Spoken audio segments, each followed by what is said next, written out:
Hey, Hound Dogs, I'm David Hankins, I'm Paul Hankins. I'm Trevor Hankins. and you're on the air with Power Squared. Uh, Tonight we have a special guest, David Petersen, the creator of Mouse Guard, is here to answer some questions for us. Hi, David. Hi. Thanks for being on the show. Yeah, thanks for having me.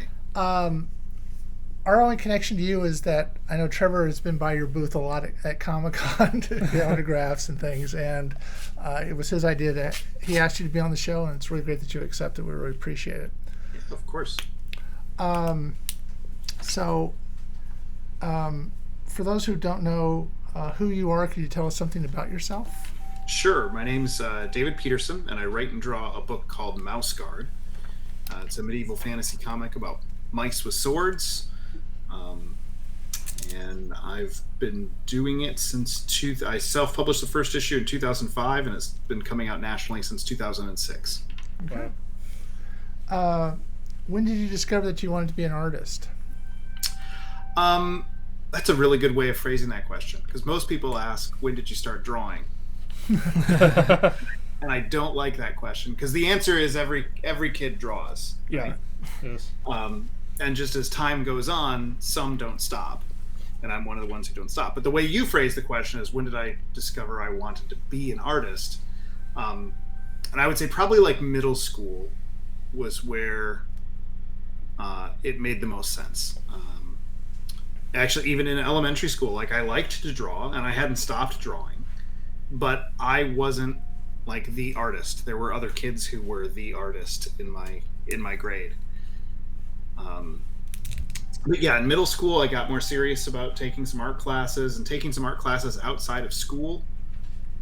I grew up in Flint, Michigan, and there's a Flint Institute of Arts there, and they had evening and summer classes for kids. I took some things there, and then yeah, in middle school, I had a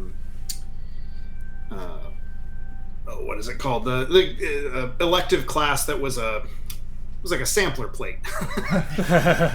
They split the year up into 4, and it was like quarter of the year you were doing this, and a quarter of the year you were doing French, and a quarter of the year you were doing something. And one of those was art, and I knew I was going to like that, but I also really liked the instructor, and so the next year I signed up for a full year of art during that time slot. So I think it was around then that it was like, this is if I can make something of this, that's what I want to do.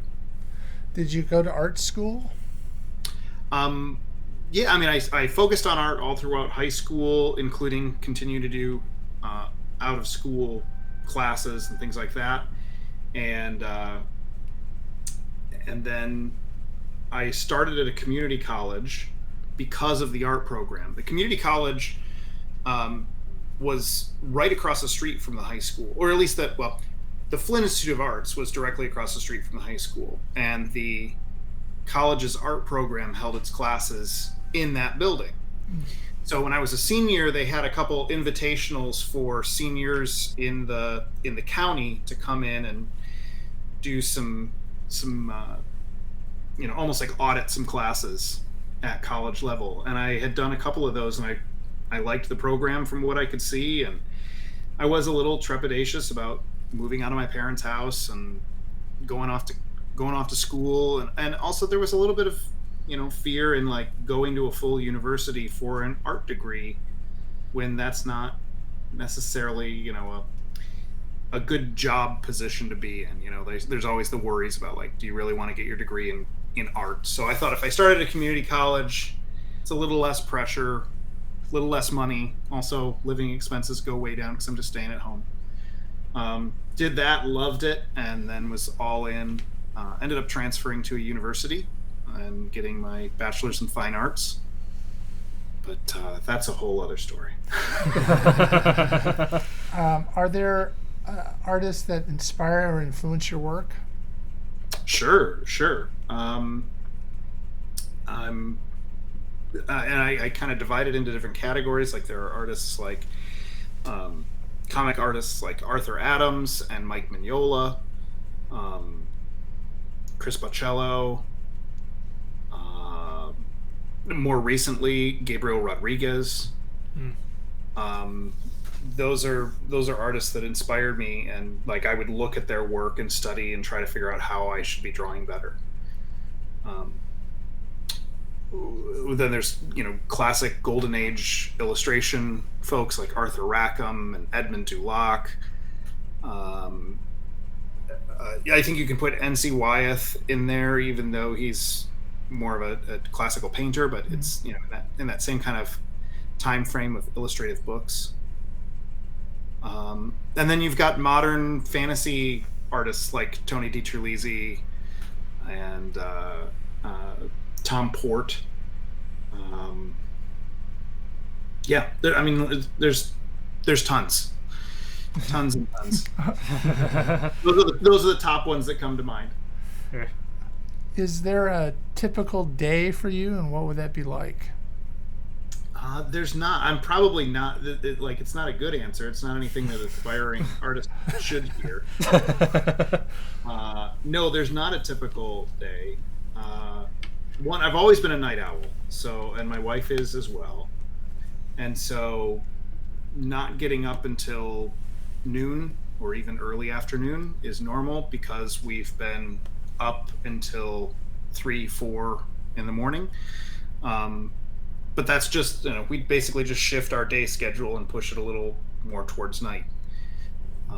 Just a little bit naturally in our, whatever our biorhythms or whatever. But also we have 2 giant loud dogs.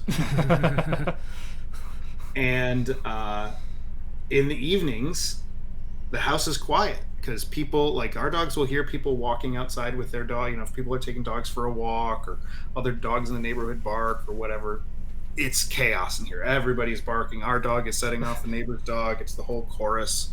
It's going. The phone, we still have a landline. The phone's ringing with solicitations, all that kind of stuff. But in the evenings and at night, all that goes away, and it's actually like really good productive time for us both.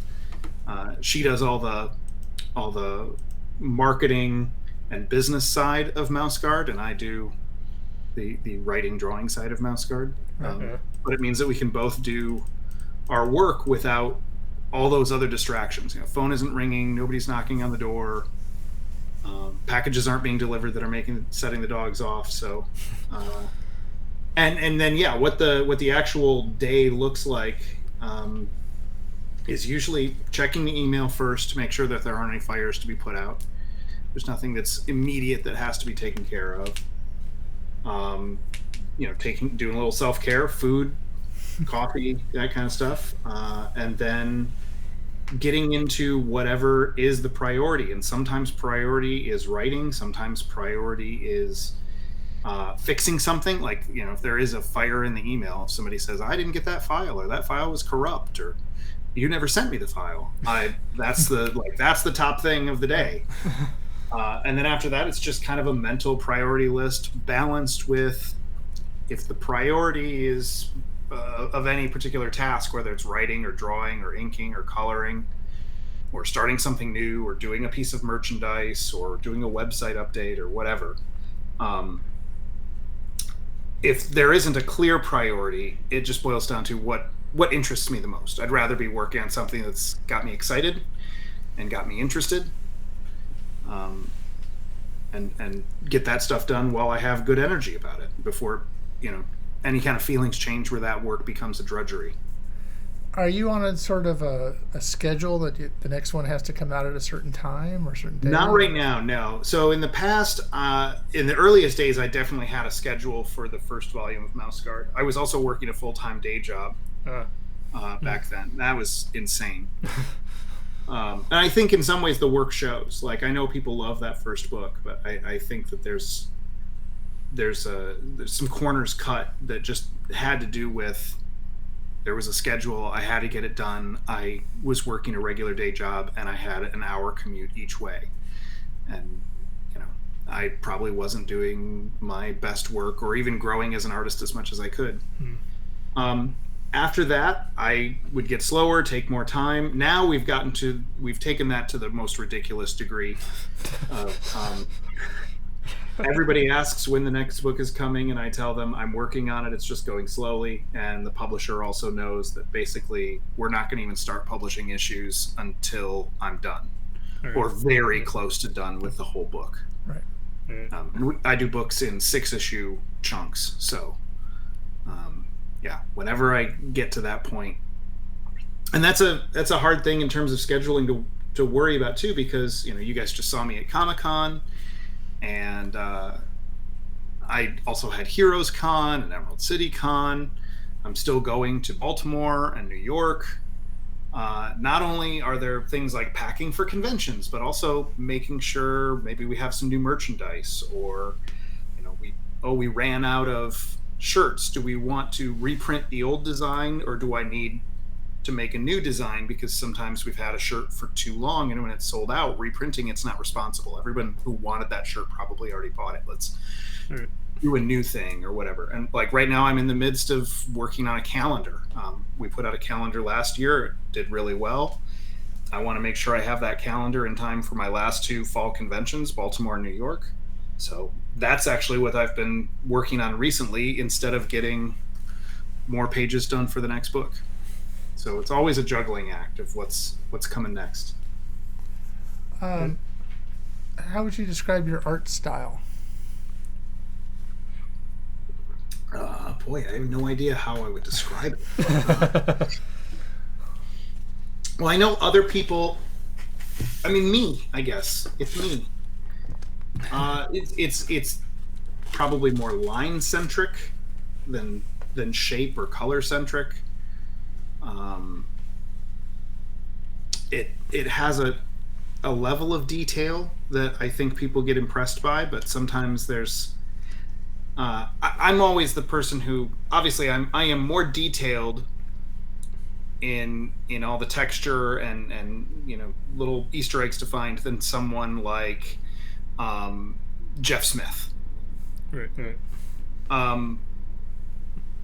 But then I'm also really good friends with a guy named Jeremy Bastian, who does a book called Cursed Pirate Girl that looks like Albrecht Dürer is doing comics, and it is the most detailed, intricate thing that you've ever seen.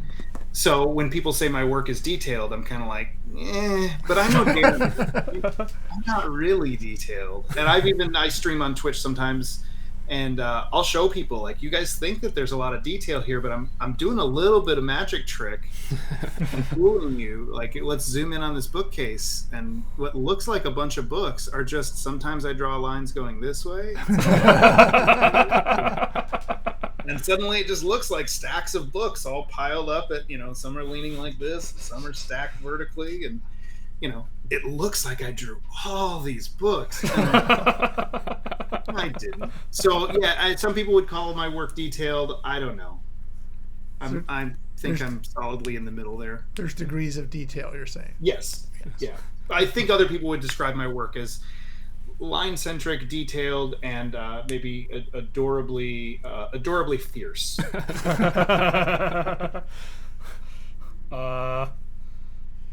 Like I mentioned that, like I told you at Comic-Con, I've been looking at your blog. I've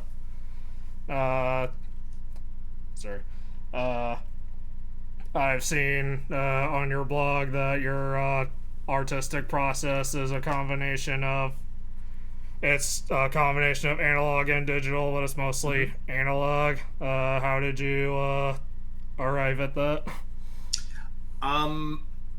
Yeah, it is definitely a balance of both traditional and digital work, and it's the way I got to it is just through, like, kind of the strongest survive kind of Darwinian methodology. Really, it was like working on stuff traditionally only at first, and then realizing this is, I need to find a way to make this part go faster, or I need to find a way to make this part go easier. I could do that part faster on the computer. But then realizing I don't like drawing on the computer. I like drawing on paper. So I keep that part. I still draw traditionally on paper, and then I scan it, and then I'll digitally manipulate. Sometimes I'll resize something, or realize I've drawn eyes at two different heights, and I need to scoot them around. And there's always that trick of mirroring it to kind of see the mistakes and see them more clearly. And I can do all that digitally, but I like still having a physical piece of paper. We did an art of book for the 10th anniversary of Mouse Guard, and people enjoyed it and enjoyed seeing the process and enjoyed seeing all these old drawings at all different levels. Some things were finished pages, some things were the roughest of sketches, some things were ideas that were just never incorporated, and they were abandoned. But I wouldn't have an archive of that stuff if I only worked digitally, because digitally means you have to be conscientious to save and name all those files something that makes sense, and also have a file structure on your computer where you can go back and find them. When I finish a drawing and I've got a piece of paper with pencil marks on it, and I want to do something with that, I have a filing cabinet. My old desk, I actually used to just have a drawer that was meant for filing cabinet or filing hanging file folders, but I never put I never put it in, and then 2 moves later, I didn't even have the hardware anymore. So it was just a big open drawer, and I would just open that drawer and drop the drawings in once I was done with them. And then when the drawer got full, I'd spend a day going through and sorting it all into piles, and then putting it into an actual file cabinet that I had elsewhere in the house. Now I've streamlined that, where I have a filing cabinet inside of the closet that's here in my studio.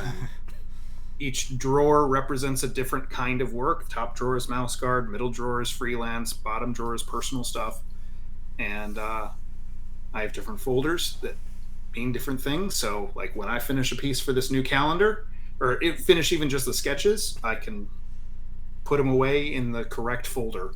And if we do another art of book, I can very easily pull any of the process stuff out that makes sense. But I also like I said, doing some of that stuff digitally, being able to flip and manipulate, being able to do some quick digital color to see objects and forms pop out. If you're drawing a whole bunch of grass that's overlapping, at kind of mouse scale, that's popping up and overlapping, in a pencil drawing, it gets really hard to keep track of what is a solid piece of grass and what is an open airspace where you would be able to see sky or daylight behind.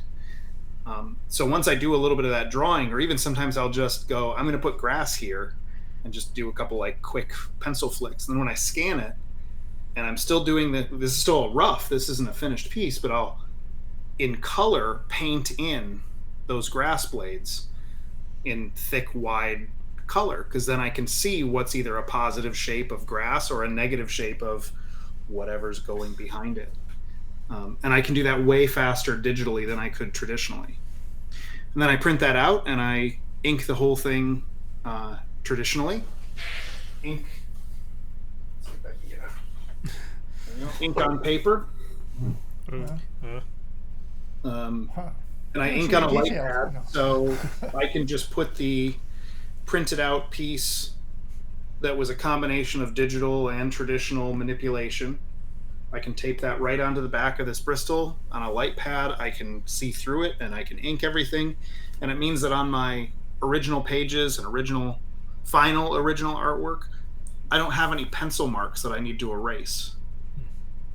So the inks are always super crisp and clean, which makes scanning it again to do digital color all the easier. I don't have to worry about doing as much cleanup. The physical piece looks really clean. If anybody is a collector of original art and wants to purchase it, it looks super clean and nice. And I've penciled on final art and then had to erase after I ink, and there's always the problem of erasing brings up just a little bit of the darkness of the ink. So instead of it being like a nice black line, it's suddenly like an 85% gray line. Yeah. And I've also been the impatient artist who starts erasing on something that's not quite dry and you smear ink. Or you just get too vigorous and it catches the edge of the paper and it snags, and you just, you're at that last stage. You're at the finish line. You finished the piece. You just need to clean up all this graphite, and then you crinkle the paper in erasing it. So by doing it this process, I don't have to do any of those things. So it was like, yeah, like I said, Darwinian, strongest survive. The process that got me the best results the fastest is what won. Something you said when you were talking about that reminded me, the mangaka Hirohiko Araki, who does JoJo's Bizarre Adventure. He mentioned that he wouldn't have been able to have exhibits, including one like in the Louvre, if he didn't persist in analog. Yeah, exactly. I've had the opportunity to exhibit. In fact, I just got an email today about an exhibit at the community college where I started. They're doing an alumni show. They want at least one student from every year to have something in the show to celebrate the school's anniversary. Yeah, and so my wife and I were looking at what we have that's available that we could put in the show and frame, and yeah, I wouldn't be able to do that if things were digital. Oh, that's cool. Did they already answer that? I think so. I like to ask you some specific questions about Mouse Guard. Okay. What would you say are the main inspirations for Mouse Guard? The main inspirations for Mouse Guard are playing role-playing games with my friends when we were in high school and college, being a Boy Scout, and just my general love of talking animal stories. Wind of the Willows, Aesop's Fables, Disney's Robin Hood, things like that. The original Mouse Guard started in high school, and it wasn't even called Mouse Guard. In fact, there weren't any mice in it. But it was called 1149, which was the year that it took place. It was supposed to be taking place. And it was a talking animal adventure with a party of animals that was essentially one animal representing each person who was in my friend group that played role-playing games with me. And I just put together a party, and it was very much more similar to Disney's Robin Hood, where the animals were more like human proportions, but with, kind of more animalistic hands, tails, and heads. Yeah.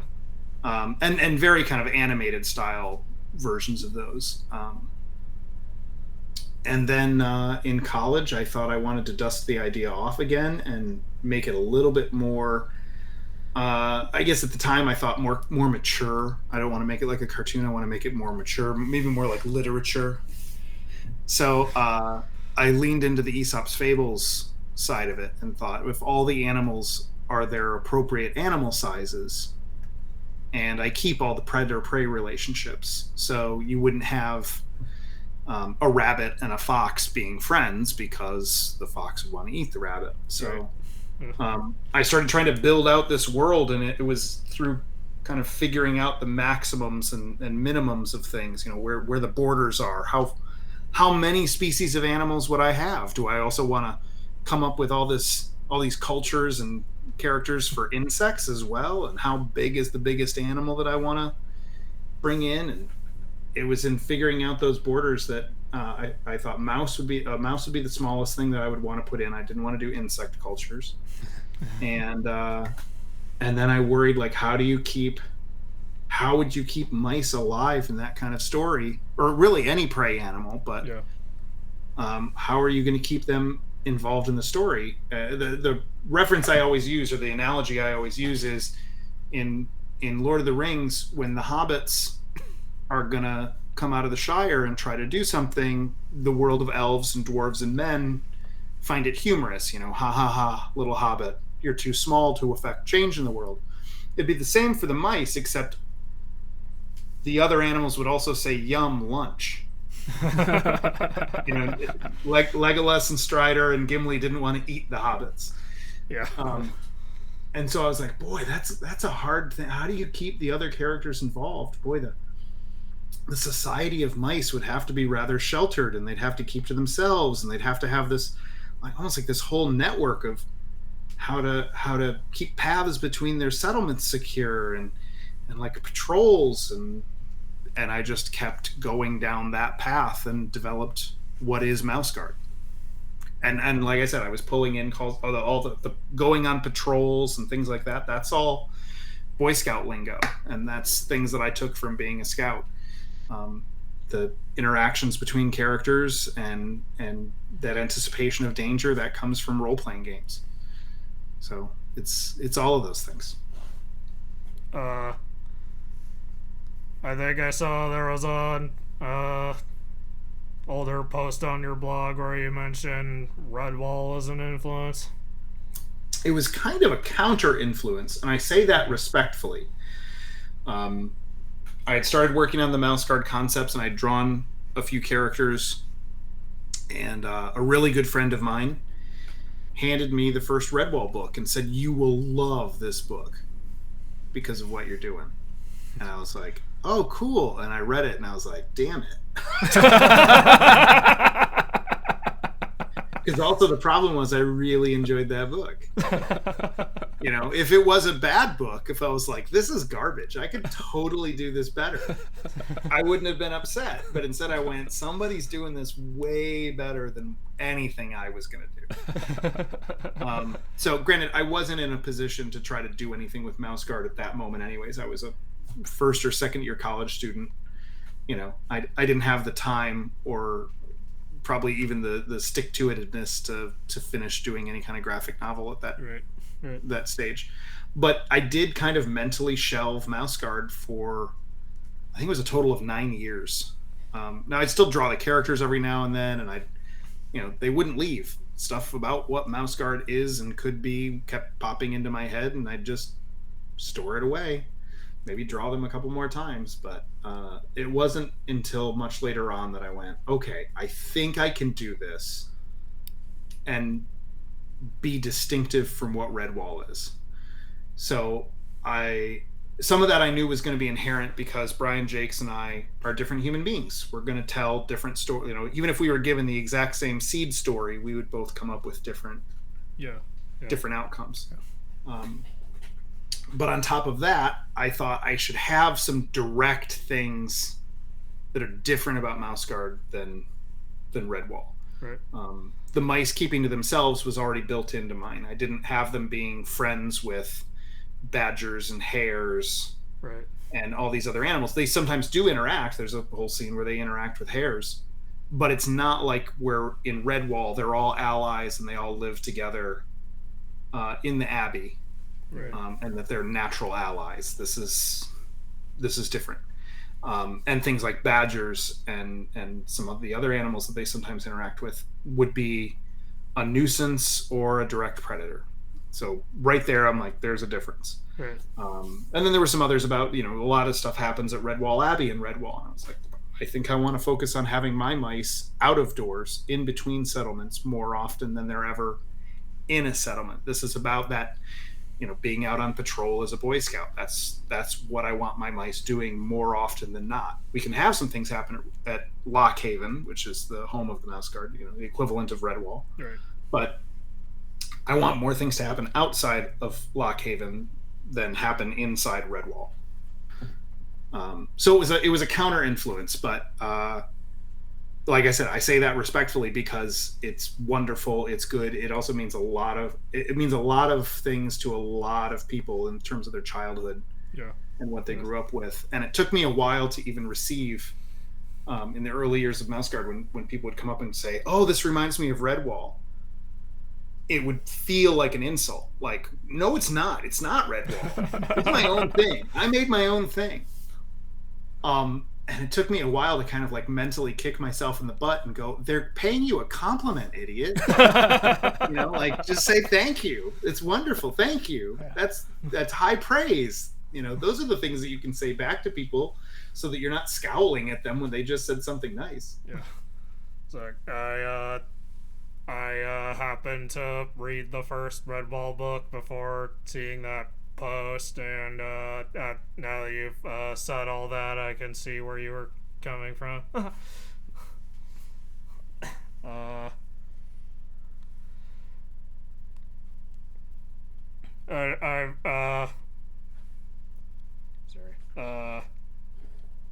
As you were Well, you were describing like all the stuff you had to figure out with the world of Mouse Guard. I think it shows in your writing like how well thought out it is. Thank you. During how long did it take you to figure out the layout and the inner workings of the setting, and also did you figure out the designs of each location as you went? Yes, as I went. Yeah. Totally as I went. I'm still figuring stuff out about Mouse Guard. Um, so I do a lot of talks about world building, and for someone who wants to do world building, especially for narrative, not for like a role playing game, but for narrative. Right. One of the things I try to explain to them is you can't do it all at once. You just can't.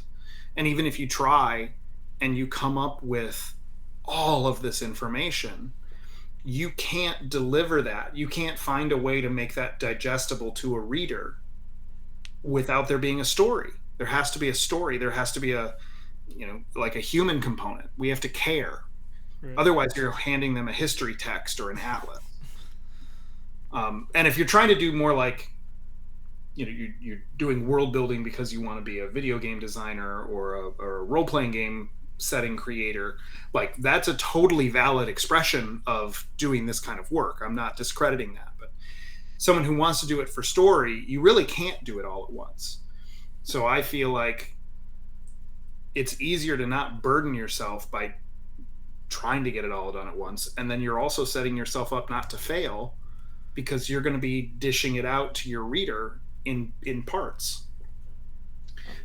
I had some big broad ideas about what the world of Mouse Guard could and should be. Some of it was just instinctual feeling, some of it was actually sitting down and trying to plan some things out. But I have a general idea or a general rule that nothing exists for certain. Like none of this stuff is nailed down until the issue is published.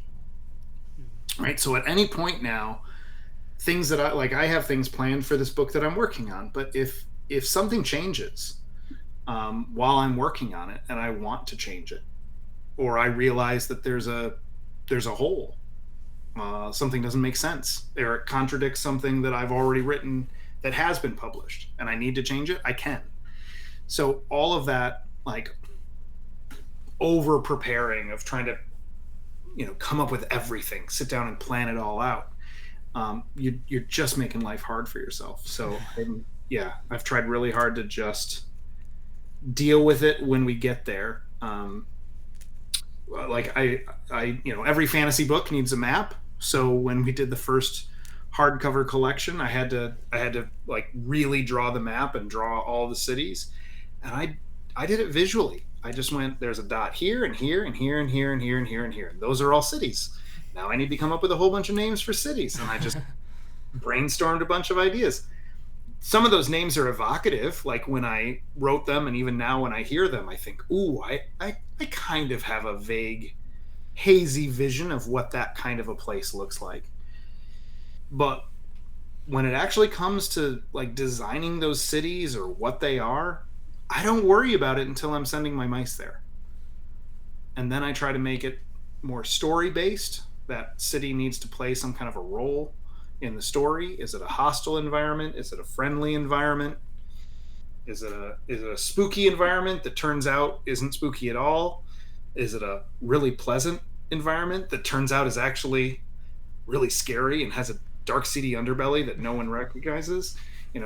Whatever the story needs, that's what then that city becomes. Because, or I'll pick a different, if the name is not evocative of where we're going or where I need the characters to go in terms of the story needs, then I'll just pick a different city.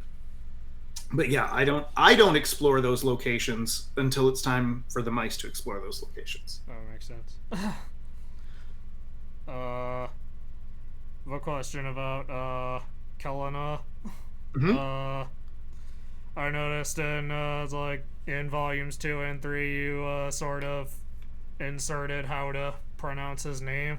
Yeah. Did you do that because people kept asking you? I did that because people kept saying it wrong. Now I'm going to put some air quotes around wrong Right. because it's a made-up word. Right. It's not like there's some historic tradition of that name, in like Gaelic, Scottish Gaelic or something, and we as English speakers just don't understand that. But I've done the research, and I'm telling you this is how you pronounce Kellanagh. It's not that at all. The name Kellanagh is completely made up. It is a combination of the names Alec and Ewan, spelled backwards. And it's because Kellanagh is supposed to be my Obi-Wan character. So I gave him the name of the two men who at that point had played Obi-Wan Kenobi. And I just kind of pronounced it out the way I thought it should be.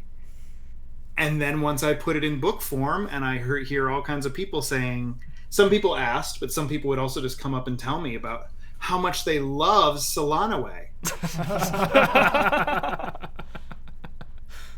And because I had never thought of it being, I don't even know what they're talking about. They might as well be coming up and telling me, oh, I love Gleeble Globble. And I'm like, who's Gleeble Globble? I don't even know what you're saying. Solana?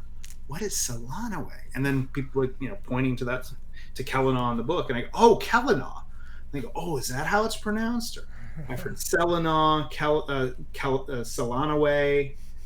Those are the two more prominent ones. Yeah, so I just decided I'd put a little pronunciation. I put it in the winter book first, and I thought, there, I've solved it. And even after that, I was still getting people saying it wrong. Sometimes in like video reviews of the book or in person.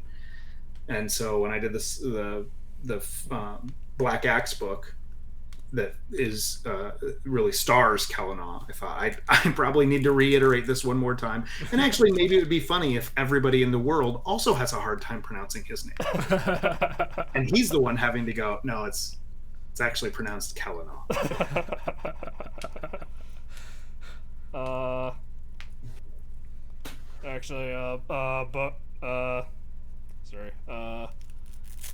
Before this interview, I went back and read the comic again to sort of refamiliarize myself with it. Yep. I've noticed how like the Black Axe is like seems to be central to the world of Mouse Guard, or at least what we see of it. I was wondering at what point in the planning stage did you think of the Black Axe as the central focus of the plot? It just happened organically. So the original Mouse Guard idea, when it stopped being 1149 and became Mouse Guard, featured this main trio, except it was Saxon, Kenzie, and Rand instead of Liam. And I had a story in mind about what that trio, does and what they're like. And when it came time to actually write and draw the issue, like I said, almost 9 years later, I realized that big idea of a story was too big for me to tackle as a first-time comic creator, but also was probably going to be too big for an audience to digest. And I needed to do something a little smaller. And so that first issue of Mouse Guard, or chapter 1 of Fall, was really like, just here's the concept of Mouse Guard. Like, we don't see mouse settlements, we don't see Lockhaven, we don't really see mice other than the main characters, Saxon, Kenzie, and Liam. We see the grain merchant for a second, but that's it. We see our three main characters, we see a snake, and that's pretty much all in the natural land. And then I just kept building off of that, and I had a general idea. It's about these adventures, and maybe we'll have this thing happen at Lockhaven that's a danger, and that's where we end up. And I can introduce this mentor character that's our Obi-Wan mouse, who's also goes by the name the Black Axe, and we're going to see him as Ewan McGregor, Alec Guinness era Obi-Wan. This is going to be the old Obi-Wan, and he's still going to be amazing and knowledgeable and an awesome mentor in a way that makes you realize, like, man, this guy must have been amazing in his prime. Like, what was he like in his prime? And that was the only purpose of having Kellenaw there, was that he was just going to be this mentor character, and then kind of like Obi-Wan, fade away. The nature of the Black Axe is that he's more secret. He was going to, be there for that part of the story, and I wasn't going to Obi-Wan him. He wasn't going to actually, become one with the Force and then appear as a ghost. But he was going to, wander back out into the woods, and then I could have him wander back in, in a book 2 or a book 3 or whenever I wanted. But he's not supposed to be a main character. And as I was writing the epilogue for fall, I was like, I think I know, and this is a spoiler for people who haven't read Mouse Guard, but I was like, I think I want Liam to end up with the Black Axe. And so if I'm going to do that, then the whole second book needs to be Liam and Kellenaw getting close so that transition makes sense. So then the second book, he becomes this major character, and his death becomes this like pivotal thing. And I need that death to matter, so he has to be very important. We have to grow very close to him as a character. That was not my intention initially. Like I said, I just wanted these mice to go on adventures, but that became a thing. And there were unanswered questions. Fans had questions about Kellenaw and the Black Axe that Saxon actually brings up in fall. How can he be the Black Axe when the legends are older than we are? And we're more than twice as old as we are, and this mouse isn't that old. There's no way. And so in the winter book, I thought I have to kind of dance around that and sort of answer the question, but also not answer them. And when I was wrapping up the second book,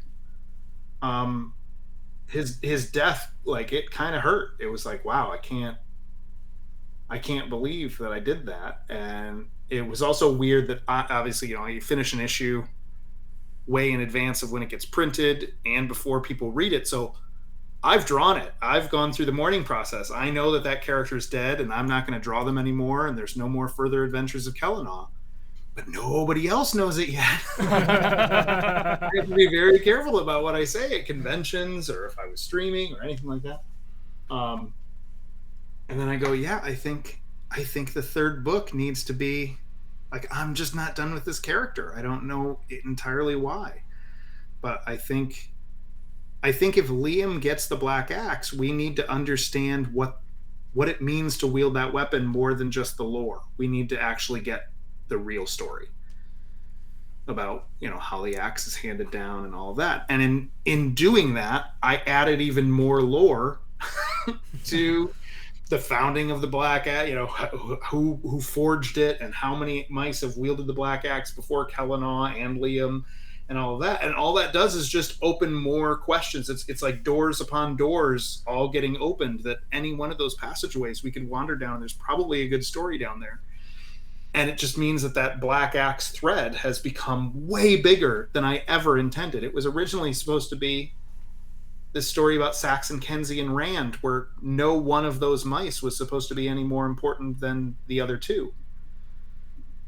But because of the way I started telling the story, these other things started falling into place. And I think it's kind of when you hear other authors talk about how their characters start talking to them or start saying, here's what I'm going to say, or here's what I'm going to do, and you as the author just have to listen to them. It's almost like that. Like, this path just started unrolling before me, and it's just trying to do my best job of getting to a logical conclusion going down those paths.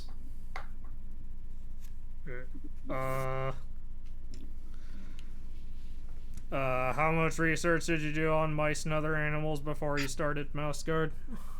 Almost none. Yeah, almost none. I mean, there has to be a dividing line between the real world and what I'm doing, because mice can't walk on their hind legs and they can't wield axes, and there's always going to be some amount of fantasy just in that premise alone. Right. So yeah, studying like real mouse anatomy would probably have limited me, where I couldn't get them in cool poses anymore, because I know you'd have to like that would probably be breaking the femur of a mouse if I really put them in that position. That'd be, torturous to have to draw. So yeah, I just drew mice that looked mouse enough for what I could handle at the time, and that I could still have them doing all the things I needed them to do, all the kinds of poses, whether they were sitting on stools or swinging swords and axes or raising tankards in the air or climbing trees or whatever. It looked both like a mouse, but also feasible for how I should draw it. Right. The other animals I do I will look up more photo reference. I don't do that much research. I'll occasionally do some research about like what's the habitat or what's the life cycle, or is this a pack animal or do they keep to themselves? Right. Some things like that. But yeah, I don't do that much. I'm certainly not a slave to research on that front. Okay. What would you say is your favorite animal to draw? Favorite animal to draw? I mean, probably just the mice, because they're, it's the thing I'm the most familiar with. But I enjoy drawing birds. Let's see, what have I drawn that I like and that I don't? I'm trying to also contrast it with, like, drawing snakes can be a pain because of the scales. Yeah. And it's not just, I have to draw scale upon scale upon scale. It's like, if you don't get it quite right, they look like wonky shingles falling off of a house. Like a smooth snake skin that's actually part of the snake and curving with the contour of whatever position you've put, this coil of a snake in. If you don't get those coils or those scales right, it looks wonky, and that's no fun. It took me a while to find how to draw weasels where I wasn't just doing photo reference matching exactly what a weasel looks like. Right.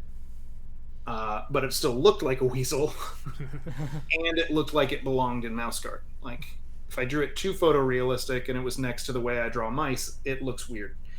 But then when I was drawing weasels more casually, they start to look like long bears.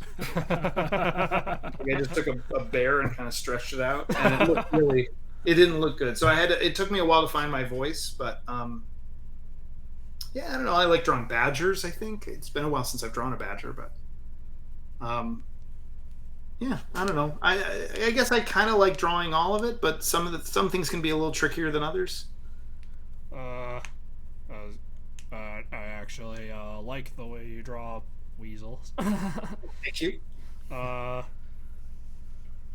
Does snakes answer the question of what your least favorite animal to draw is?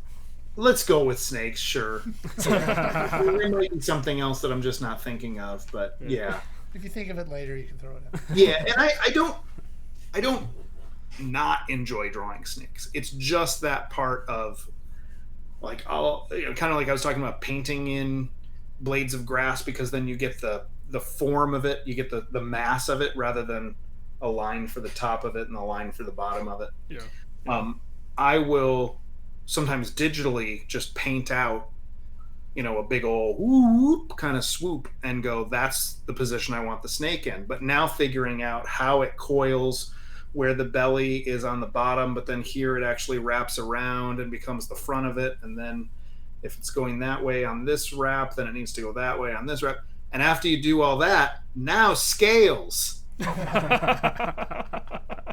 in perspective and contour. Like, it can be a lot.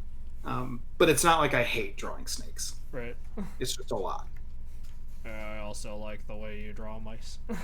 Well, thank you.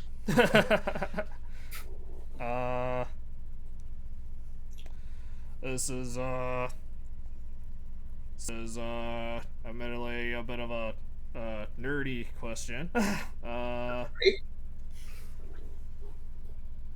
What became of the fox cubs in Volume 3?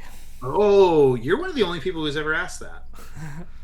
I do have ideas about what becomes of them. I think they grow up well. Right. I don't know that I want to say more than that. They get good jobs. And good families. They get good jobs.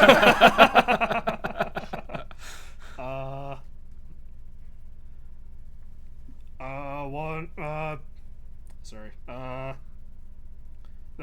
think the first Mouse Guard story I read was Tale of Baldwin the Brave. Hmm. From this free comic book day thing. Oh, okay. Yeah. I'm wondering, how did you decide to present that as a puppet show?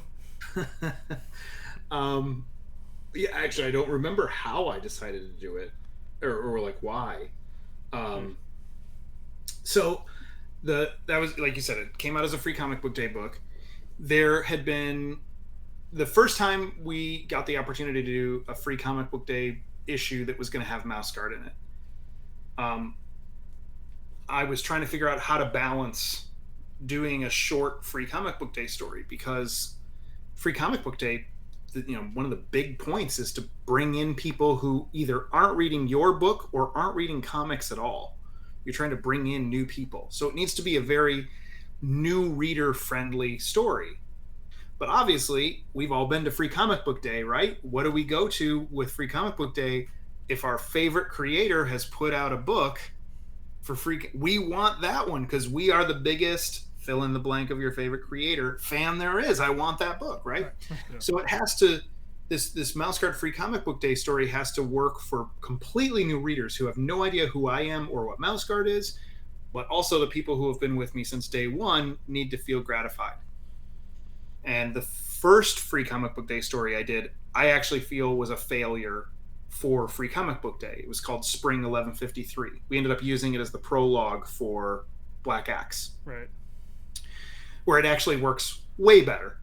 But just as a complete standalone, I don't think it really did either one of those things very well. So in the second year that we got the opportunity, I thought, I gotta come up with a new way of doing one of these kinds of stories. And we had done some of these anthology books called Legends of the Guard, where I got guest artists to tell tall tales and legends that were set in the Mouse Guard world. And I thought, I want to tell fairy tale. I want to tell Mouse Guard fairy tales like they're getting to do. So maybe that's what I'll do for my free comic book day stories. And for the free comic book day stories, I'll make sure that the mice who are hearing the story are actually mice we know from the books when they're children. And now we'll find the morality story, like what morality story did Kenzie hear to make him grow up to be who we know Kenzie is? What kind of story did Saxon hear to have him grow up to embody the morals and things that Saxon embraces? So I had done one of those. So the Baldwin the Brave one was actually the third year, and again, I'm not quite sure why I decided to do it as puppets, other than I thought it would be fun. It would be a little different to draw this whole story taking place as marionettes. Somewhere in there, you held up that book. Somewhere in there, the publisher, the owner of Archaea at the time, decided he was going to publish that as a hardcover. Yeah.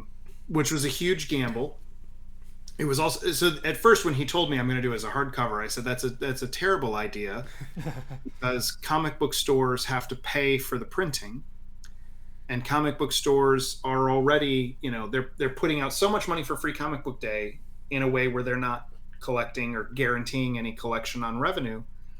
So it's, they're buying party favors essentially. Why are we going to try to charge them for a more expensive party favor? Why is someone going to buy one of our hardcover when they could buy 4 or 5 of another issue and kind of get the most bang for their buck?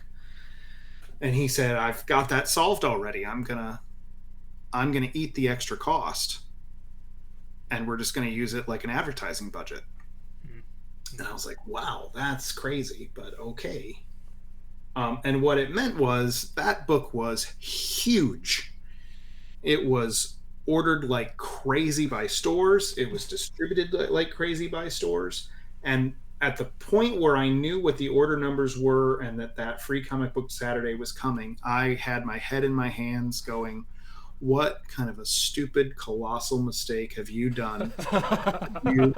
You get this chance, you get this platform to show everybody what Mouse Guard is. And you decided to draw marionettes. You're not drawing Mouse Guard. We don't really see mice in the whole. So there's like one panel where we see real mice. What are you doing? You can tell me what your book actually looks like, and you're like, yeah, but look at this instead. Here, stay for the puppet show. It seemed like one of the dumbest things I'd ever done. Luckily, it turned out okay. The hardback really makes it stand out. Thank you. I talked to Mike Mignola about that one, and he said that for years with Hellboy, he would just get an itch to tell some kind of a story or do something that was different or weird. And every time he was doing it, he said he'd just go, this is it. This is the point where I've crossed the threshold that it's so weird. The only person I'm entertaining is myself. No one else is going to be willing to come along on this journey. Everyone else is going to think this is too nutso. And he goes, every time I do that, people tell me it's the best thing I've ever done. and he's like, I think that's what that free comic book day marionette story was like. It was pure you. Like no one else is doing a puppet show for their free comic book day story. Like you said, it was different. It stood out, and it was, unadulterated what amused me, which I think is sometimes finding out what amuses a creator and what they're most interested in, and actually gets the readers to, they fall more in love with that sensibility and get more linked to who the creator is. So, yeah. But I thought it was a huge mistake. I was literally like, what have you done? What have you done? Why don't you just draw your mice the way you draw mice? What are you doing?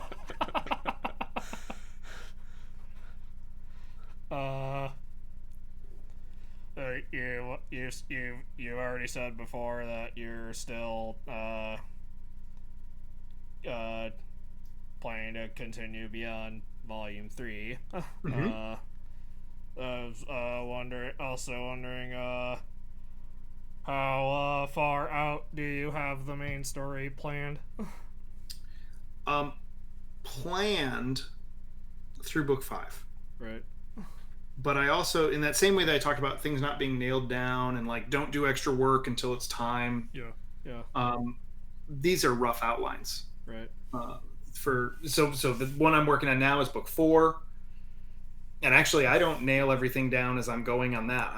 It means I have the ability to paint myself into a corner, but I also like to leave it a little loose so that I have some flexibility. So if I discover things as I'm going, or even find something that's more interesting, this part of the story is more interesting. Let's give this way more space to breathe, and I'll shrink down something else. Right. So book 4 isn't nailed down, but obviously that's much more complete than book 5. Book 5 is a rough outline of things I know need to happen. And then I have lots of just things that are written down that are like, wouldn't it be cool if I did a story where happened? Right. And I'll list those things.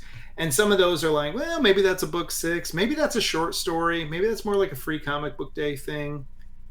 Yeah, I don't know. But yeah, up to book 5 is kind of as far as I've planned out.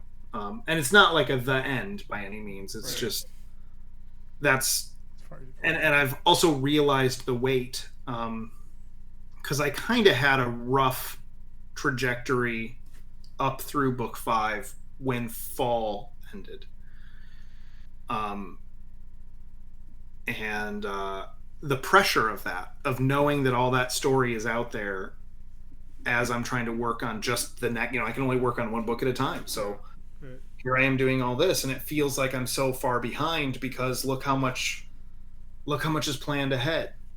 So I'm kind of purposely not thinking about anything beyond book 5 just because I don't want the added pressure and I don't want extra things swimming around in my brain right now. I need to just get that next book out and my head down and work on that. You at least have like vague ideas for stories. Yeah, absolutely.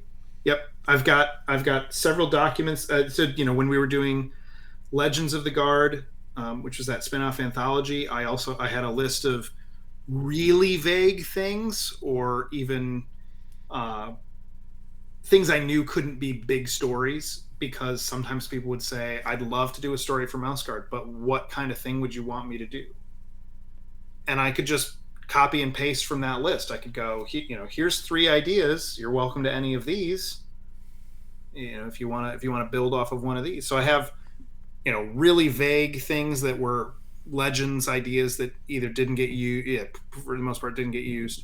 I've got things that are a little bit more designed, that I know are short stories, more things like for Free Comic Book Day style stories. And then I've got the vague stuff of like, this could be a book 6 thing, this could be a short story, this could, I don't know. Someday it'll appear somewhere.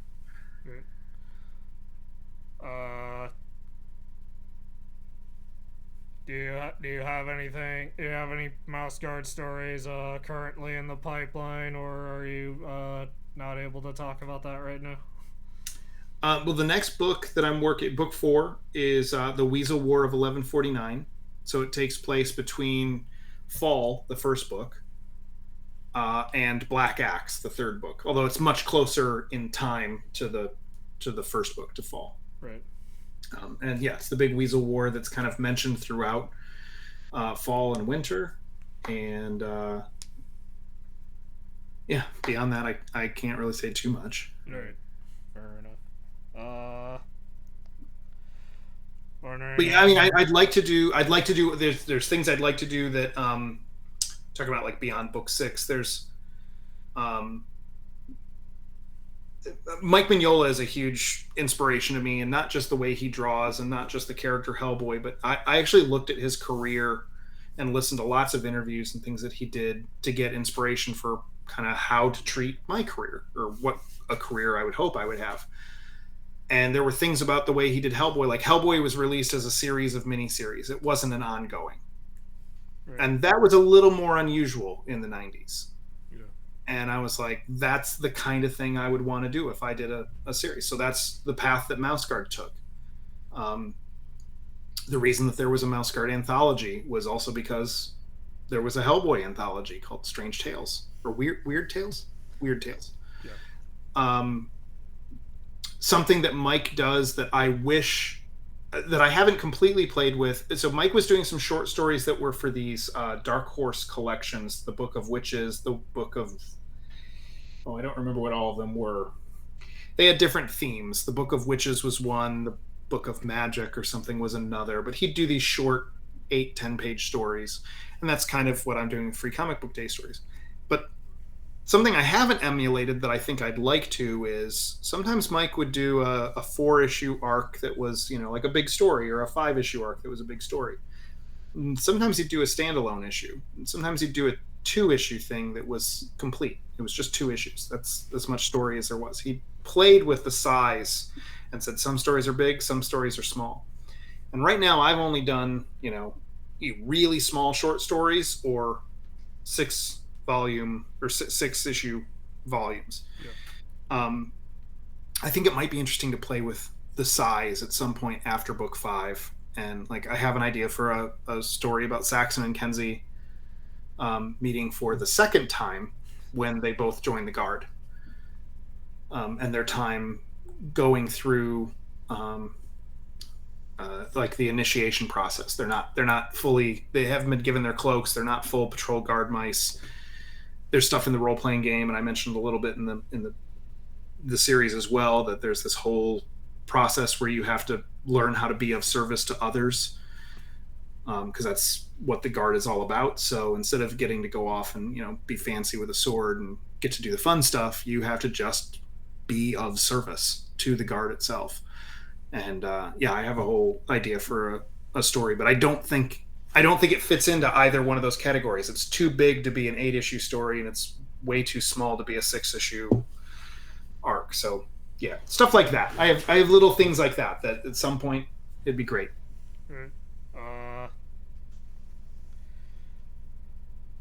Also, I was exploring your blog, I noticed you have a post that explains like why the comic has a square format. Mm-hmm. Uh, for those who don't read your blog, would you be able to explain that? Sure. So, uh, long before I started Mouse Guard, I had been told by people, you should set up a comic convention. I wanted to set up at a comic convention or do a comic of my own. And this is in the days of like zine style publishing being the only thing. There wasn't print on demand. There wasn't a way to, if you wanted to publish a single issue, you were talking about $4 or $5 on a print run of a lot of issues. That was all you could really do unless you were going to do something like a Kinko's style, folded zine. And at my local comic convention, zines were a big thing, or mini comics, or ash cans, they were also called. That was a big thing. Lots of people had that kind of book out on their table. I was thinking, like, how could I get something out on my table that would make someone who's walking down the middle of the aisle know to stop and look at my little white rectangle instead of somebody else's little white rectangle. Those were also the days before like retractable banners were affordable, so it was like, I'm not going to be able to pay for a display. I'm going to have a piece of cardboard with some crayon on it saying I'm me, buy my stuff. Like taped to an easel. And like, that's all. How am I going to get somebody over to see what I've got? If I do like color, you've ruined the whole point of doing a zine. Like it's going to be too expensive. Yeah. I thought, well, I could use color paper for the cover stock, but I don't know if that's enough to get people over. And somewhere in there, I thought, well, when you go to a copy center, if you copy on legal paper instead of letter-sized paper, it's not that much more expensive. So that's a way you could play with the format. I could do this thing that's a little wider and figured out the math on it. Now, by the time I started and it got me interested in the idea of just doing something a little wider. When Mouse Guard started, I thought, I want to play with that, but there's math involved in comics in that you always draw your pages larger than what they're printed. Yeah. So it's the amount of reduction that you have to calculate for. And I knew that if I had two different dimensions, a width and a height, I would have to do the math twice if those were different numbers. But if they're the same number, I only have to do the math once. So instead of when you take a legal size piece of paper and fold it, you have or letter is 5.5 by 8. Legal would be 7 or by 8.5. Sorry, 5.5 by 8.5. Legal becomes. See how hard the math is already? Becomes 7 by 8.5. It's pretty close to square, but I was like, if I just make those the same number, I only have to do this math once. It's really easy. And it just seems interesting. So, and I found a print-on-demand place at that time, which was a kind of a new technology that was coming up. I found a print-on-demand place that said custom sizes, no extra charge on their website. And I was like, all right, let's do that. And originally, actually, I was going to do 8.5 by 8.5 so that it was like a squared off piece of copy paper. And they said the largest we can do is 8 instead of 8.5. And I went, okay, then it's 8 by 8. So that's how it started. I like that it pushes a horizontal. A lot of times in comics, a horizontal panel is your establishing shot. And on a traditional tall comics page, if you do something that's thin or horizontal looking, that means you can't make it very tall. You start making it very tall, it starts to feel more square. It doesn't feel as panoramic. But it means that it occupies such a teeny tiny space on the page. It's kind of nothing. It's like a toothpick. And I really like movies like David Lean movies, Lawrence of Arabia, Dr. Zhivago, where these, just huge, massive establishing shots, these landscapes mean so much to the gravity of the story. When you see Zhivago going to the ice palace,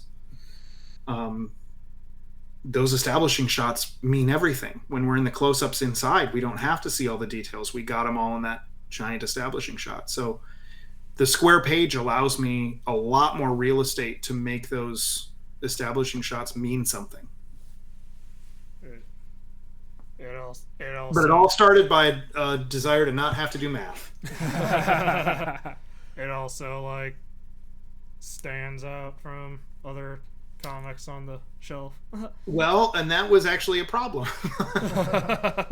So when I self-published the first issue, and then I took it to San Diego with me, I was just walking around. I was actually going to just be handing it out to some friends that I knew from like message boards, because that's how old I am. Yeah. There were message boards. And I just thought I'd hand them out to some of the friends that I knew, as virtual friends only.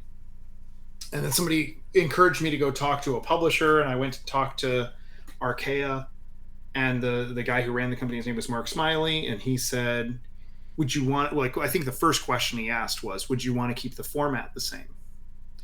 And mentally, I'm like, here we go. This is where this whole thing falls apart. He was he was mildly interested, and this is a non-starter. We're done. Because I said, yes, I want to keep the format the same. And he went, that's the right answer. And I was really surprised. I was like, huh, that's interesting. I found out later that his business partner thought he was a little crazy. That it's a big risk doing something that's a non-traditional format. And then we found out that when the issues got shipped, some comic stores have, and some stores for their new comic displays have not just cascading shelves, but they also have dividers that divide the comics horizontally as well. Right. And they're custom fit for a traditional modern age comic. You can't put my comic there; it's too wide. So it wouldn't fit. And then even the stores that didn't have those vertical dividers, or you know what I mean? Yeah. Those dividers that way. When you put it in, it's short enough that the title goes down behind the comic in front of it. So it gets lost on the shelf. You can't even see that there's a book there. And stores were like, how are we going to sell this thing? We can't even display it.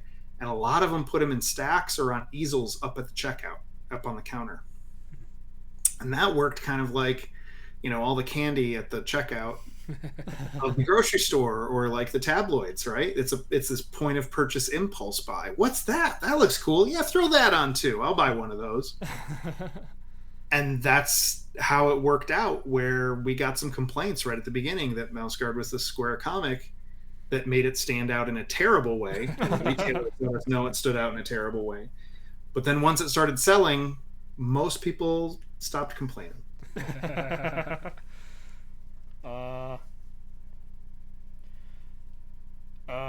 As an artist, have you ever looked back at any of your old work and thought about redrawing it in your current style? Yeah. I made a promise to myself a while ago, though, not to, because I wanted to learn the George Lucas lesson. Right. Yeah. I mean, I knew it even before I made the promise to myself, that having wanted to draw a comic for years before I actually did, it's really easy to get stuck into this rut of just, well, I need to make that better, or I'm not ready. I can't draw well enough yet, or whatever. And you keep redrawing page 1, or you get to page 5 and you give up. And then when you come back at it a year later, you're like, well, I'll just start over. And it means you're not getting anywhere. You never get a finished product. Yeah. And so I knew that it was always dangerous to go back and redo work that you've already done.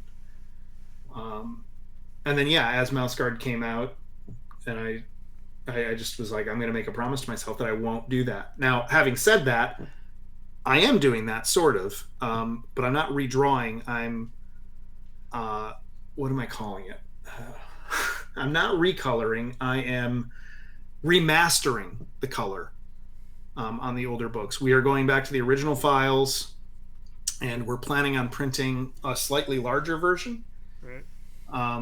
Not quite as big as the original artwork, but bigger than the 8x8 format that they were printed.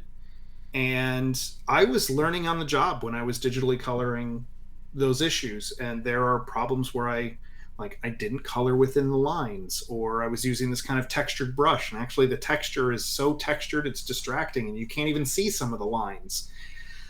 So I'm going in and I'm softening some things up. I'm changing some of the values a little, but I'm doing it in a respectful way where everything is still there. It's more like when, you know, there's like a music remaster and they go back to the original tapes and then they remix it all, clean it up, get rid of snaps, get rid of pops, make sure that the piano is coming in at the level it should be instead of drowning out the saxophone or the guitar or whatever.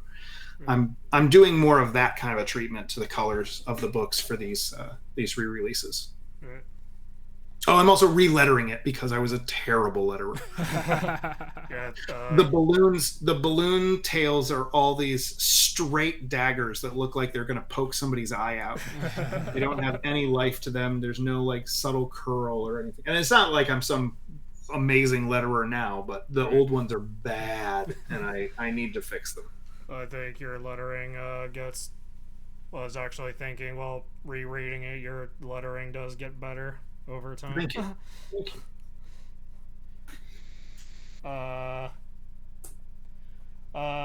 Who is your favorite? Also, who is your favorite character to design, and who would you say was the most difficult to design? Difficult to design.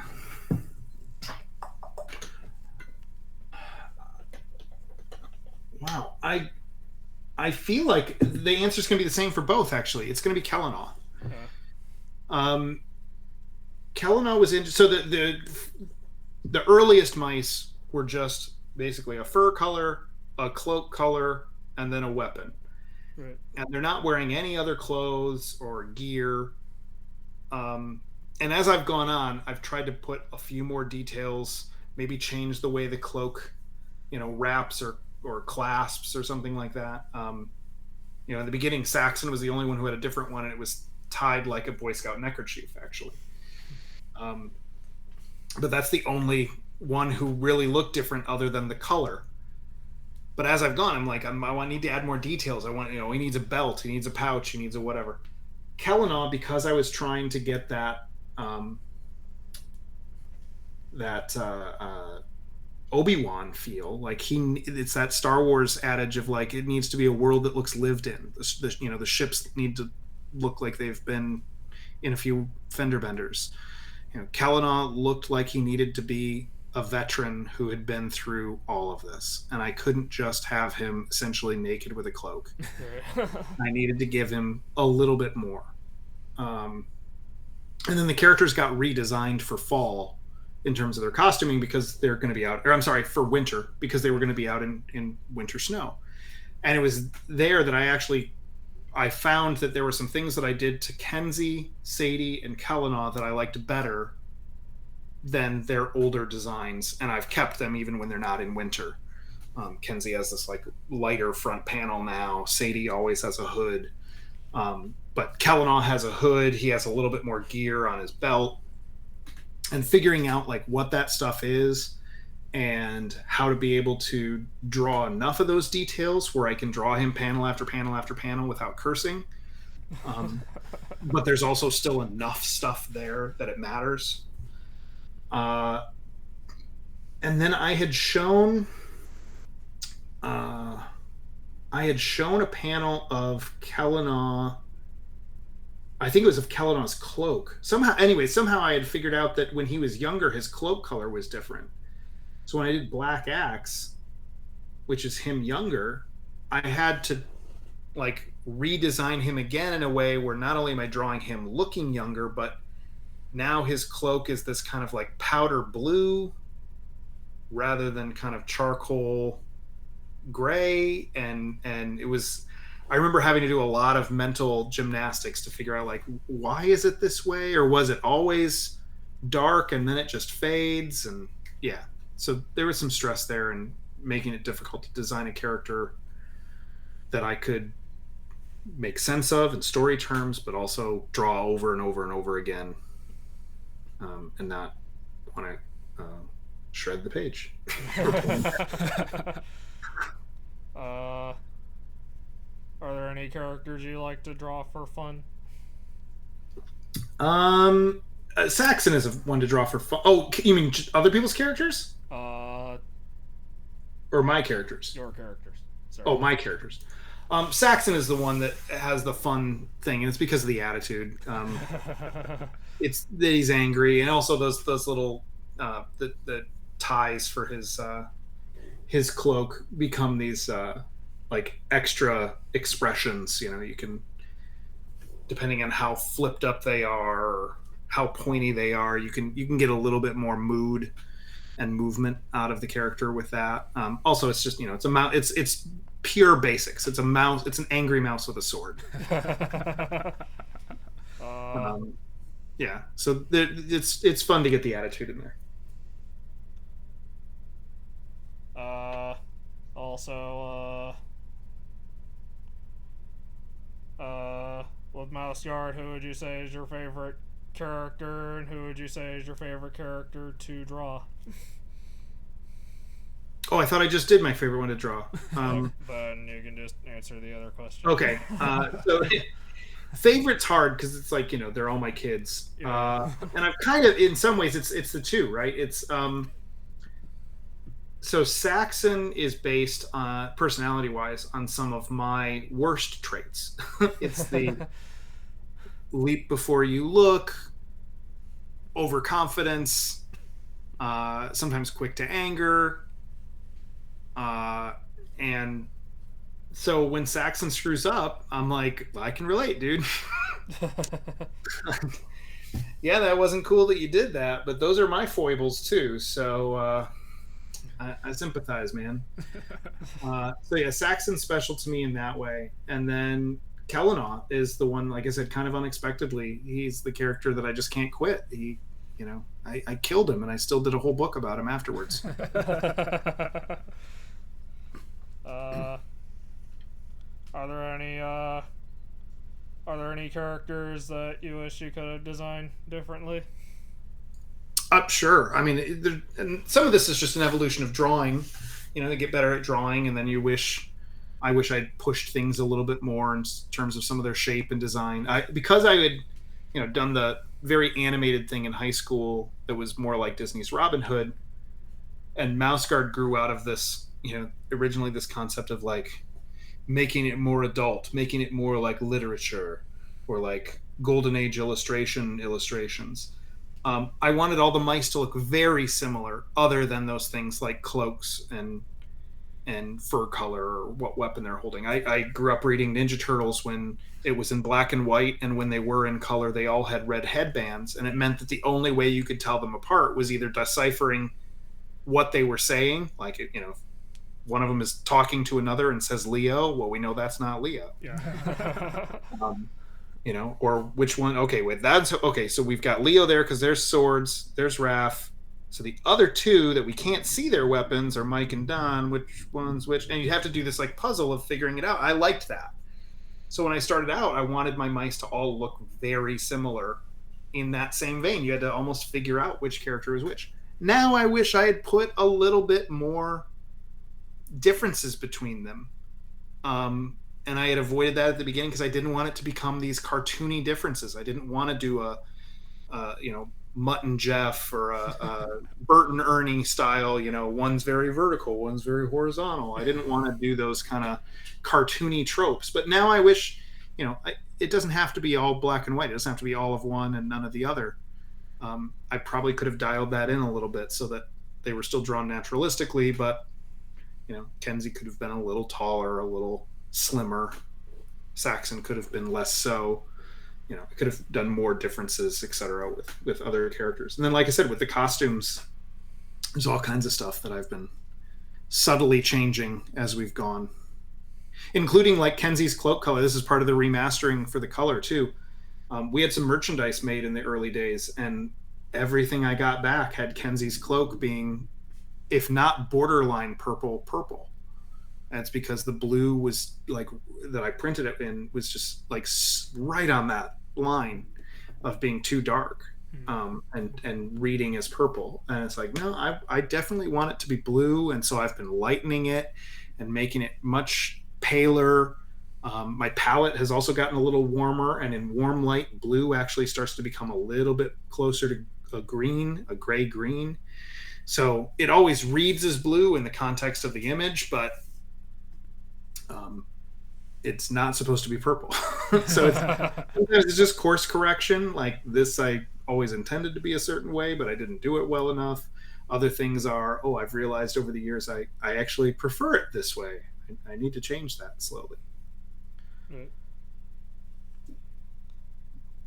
When writing your characters, do you hear any particular voice in your head? Sometimes. For a while, Kellanaugh sounded like me doing a like a bad Ian McKellen as you shall not pass kind of thing.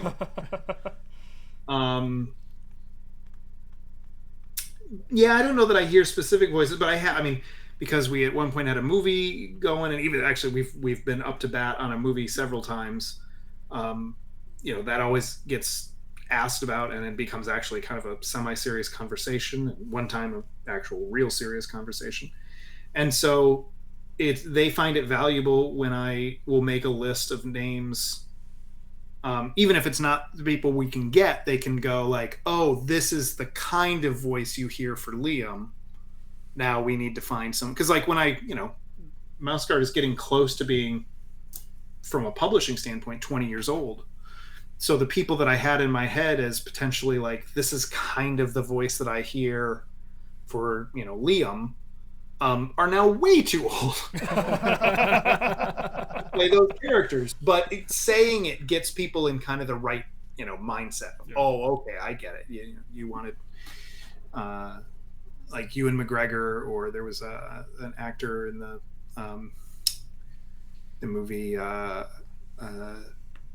Across the Universe, Jim Sturgis, who I thought would be a fantastic Liam. But yeah, that was 20 years ago, and so now those aren't the right actors, but I can point to those specific performances and go, that's kind of what I hear. That's the ballpark you should be in.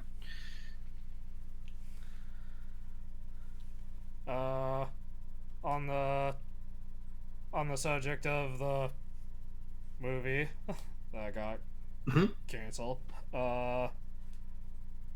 do you still want to adapt Mouse Guard to another medium, or did that film cancellation discourage you? I mean, it was discouraging, but it didn't discourage me from wanting to see in another medium. So we had one other kind of close at bat with Mouse Guard as a movie before the one with Fox. And when that one fell through, and it didn't get anywhere near as close, but when that one fell through, that one was frustrating in a completely different kind of way. I won't even get into all of it, but it was all lawyery stuff and behind the scenes kind of stuff. None of it was creative decisions for the most part. It was an exercise in frustration. And after all these years of trying to make something happen and dealing with people and talking with people and paying lawyers to try to get contracts to work, and then it all just fell apart. Like it was just one day, it was just, yeah, that's not going to happen anymore. We're done. It was like, okay, why did I waste my time doing all of that, putting any energy? I mean, not just the actual time of phone conversations and flights and visits and hotel rooms to stay there and just all of that stuff, but also just the mental energy of having to re-explain what Mouse Guard is and should be, or here's a creative way to do something. Like, you want it to be different than the books. I don't want you to do it the way you're talking about. Here's a happy medium. Here's a new creative way. Like, I'm generating new versions of Mouse Guard for them. And it's just a ton of energy and emotional space and creativity and everything just flushed. And after that one, I said at that point, I'm done. I don't care. And so when people would come and say, I've got, I'm interested in Mouse Guard, I'm with Warner Brothers, or I'm with whoever, I'd go, I'm not interested. Thanks. And there was several years there where I shut that conversation down. I didn't care who came out. I was like, I would have been further ahead if I used all those years working on a book instead of dealing with this process. This more recent one, luckily the lawyery stuff, the dealy stuff, was way easier and less frustrating. I had lawyers doing due diligence and everything, so it wasn't like it was I got taken. There was no taken advantage of or anything like that. It was a way smoother process, and it meant that we actually got in, because we got further in the process. We got into the creative side of it. We actually got into here are good creative ideas. Let's all help each other with creative ideas, and that part was fun and interesting. And I got to see things from a different perspective than my point of view on Mouse Guard that then also weren't offensive, which is what the older version was. It was why mice, right? It was never that extreme, but it always kind of felt that extreme when they're like, what if we also add in rats and cats? No, I'm sorry. Have you read Mouse Guard? With the team with Fox and Wes Ball, I have to give a tremendous amount of credit for. He was the director. There were times where he would make creative decisions that were not creative decisions I would make, and even sometimes creative decisions that I would disagree with, but none of them were creative decisions that I disrespected. They were always interesting. And there were lots of times where we did agree, or he came up with stuff that was even like, wow, that's better than what I did in the book. I should have done that in my book. So that reinvigorated it. And so when the bottom fell out of that, it was a huge disappointment, but not in a way where I'm ready to give up on that aspect of it. I still want to participate in that kind of creative endeavor, working with other people to find a new way to bring Mouse Guard out into the world that is inherently different than my version, in just already by the fact that it's a moving image instead of a book. But obviously there are going to be lots of differences as that comes as well. And Wes is still very much interested in doing it. So it's really just it's a studio game. It's a waiting game. It's a rights game. There's a whole lot of weird behind the scenes stuff of, why and when and if. But I can tell you that all the people creatively involved are right where we were the day before we got canceled, and that we all want to do it, and we all want to do it together still. Yeah. Like the band didn't really break up. We just haven't seen each other in a long time. Right.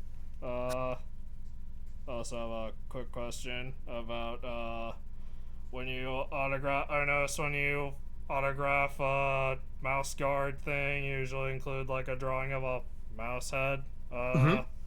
Is that any character in particular, or is it just a generic? No, it's just a generic. In fact, some people even ask, like, "Oh, well," they'll assume that it's some certain mouse, and they'll go, "Well, in this one, can you draw?" And then they say a character, and I go, "No." No, I'm not doing that, because that's a slippery. I'm gonna be in real trouble if we keep going down this path.